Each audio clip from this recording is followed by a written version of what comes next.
Le sujet que j'aimerais bien qu'on aborde aujourd'hui, c'est croire en soi. Tu sais, l'auto-sabotage, malheureusement, je pense qu'on y a tous droit. Mais vraiment tous. Wait. C'est bon, on est bon? Oh, malheureusement, je crois qu'on y a tous droit. Tu sais, c'est le moment où tu vas te dire non, j'y arriverai pas, non, c'est pas pour moi. On se l'est tous dit, hein. Tu te l'es dit, non? C'est difficile de prendre le temps d'accepter, de se connaître, de s'aimer, d'avoir confiance en soi.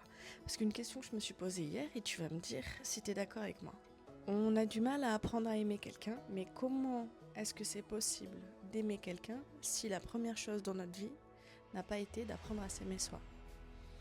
Du coup, ce qui fait les problèmes de confiance, la dureté pour avoir confiance en soi et l'auto-sabotage qui est inévitable.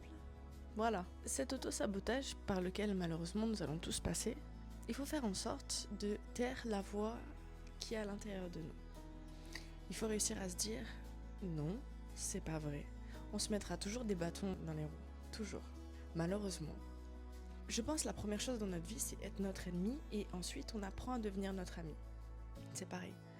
On apprend à aimer les autres et après on apprend à s'aimer soi-même pour réellement aimer les autres. Tu vois ce que je veux dire?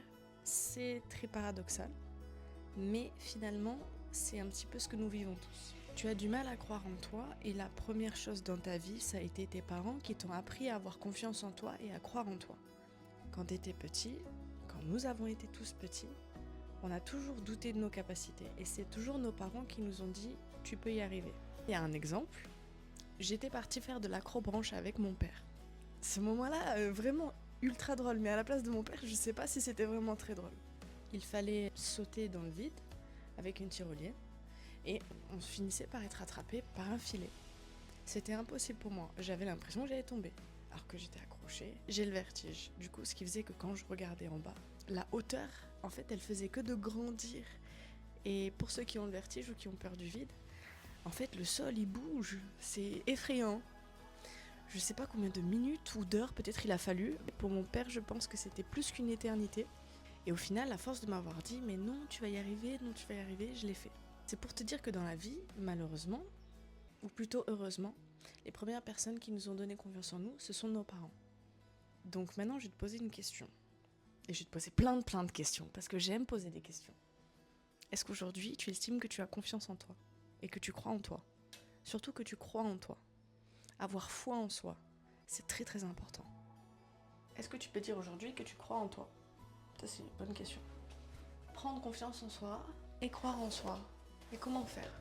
Alors pour ça, tu as l'introspection et la rétrospection, comme j'ai pu l'évoquer dans les autres podcasts. En fait, il faut que tu fasses des listes tous les jours. Sur ce que tu aimes, sur ce que tu n'aimes pas, sur ce que tu veux changer, ça c'est très très important.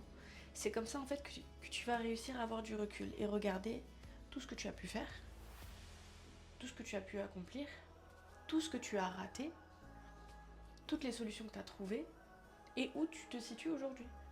Et c'est là où tu peux dire « Ah mais là je peux avoir confiance en moi, je peux croire en moi, je peux croire en moi et en mes capacités ». Ça c'est ultra important, croire en soi et en ses capacités.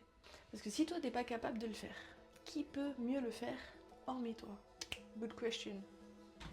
Croire en soi c'est l'un des piliers le plus essentiel dans ta vie. En fait c'est apprendre à vivre avec soi-même. Ne penses-tu pas que la clé pour bien vivre finalement avec toi-même, c'est de faire la paix avec tout ce qui t'est arrivé et surtout de comprendre qui tu es. En fait, un petit exemple que j'ai, qui m'a fait souvent rire, c'est... si t'as du mal à croire en toi, quand tu étais enfant, comment tu as fait pour croire au Père Noël? Le Père Noël, tu y as cru parce que c'est tes parents qui t'ont dit qu'il existait. Tu ne l'as jamais vu et pourtant tu l'as imaginé parce qu'on te l'a décrit, parce qu'on t'a montré des photos. Donc tu as cru en l'imaginaire. Si tu es capable de croire en l'imaginaire, pourquoi tu ne peux pas croire au réel qui résulte à toi? Tu dois choisir de croire en toi. Ça prend pas tant de temps que ça. Tu peux le faire, mais il y a plusieurs conditions pour le faire. T'es prêt?